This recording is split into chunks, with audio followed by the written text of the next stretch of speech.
verre en terrasse entre amis, une bouteille de vin sur la table qui accompagne le repas de ce midi, ou même une bonne bière en rentrant du travail, toutes les occasions sont bonnes pour consommer une ou plusieurs doses d'alcool. Mais vous le savez, l'alcool présente des dangers et doit être consommé avec modération. Et oui, l'alcool c'est maximum 2 verres par jour et pas tous les jours. Malheureusement, les bienfaits et avantages liés à l'alcool ne sont que très temporaires. Souvent, l'alcool est synonyme de détente, fête entre amis, rupture avec le quotidien, fin d'une journée difficile. Pourtant, il s'agit d'une substance pouvant provoquer une forte dépendance.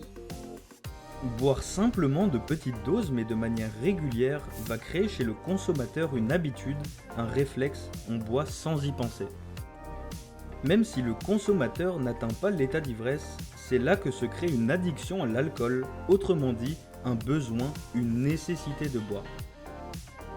Des consommations de plus en plus régulières, une tolérance à l'alcool commence à s'installer et un consommateur qui cherche à éviter le manque en permanence. Sans nouvelle prise d'alcool et en cas de manque, apparaissent rapidement les symptômes du sevrage. Anxiété, tremblement, sueur, agitation, tachycardie, fièvre et parfois pire. Bien sûr, nous connaissons les effets immédiats de l'alcool, ivresse, trou noir ou coma éthylique. Mais la consommation d'alcool augmente sur le long terme le risque d'apparition de cancers, notamment de la bouche, de l'œsophage, du foie, du côlon et du sein.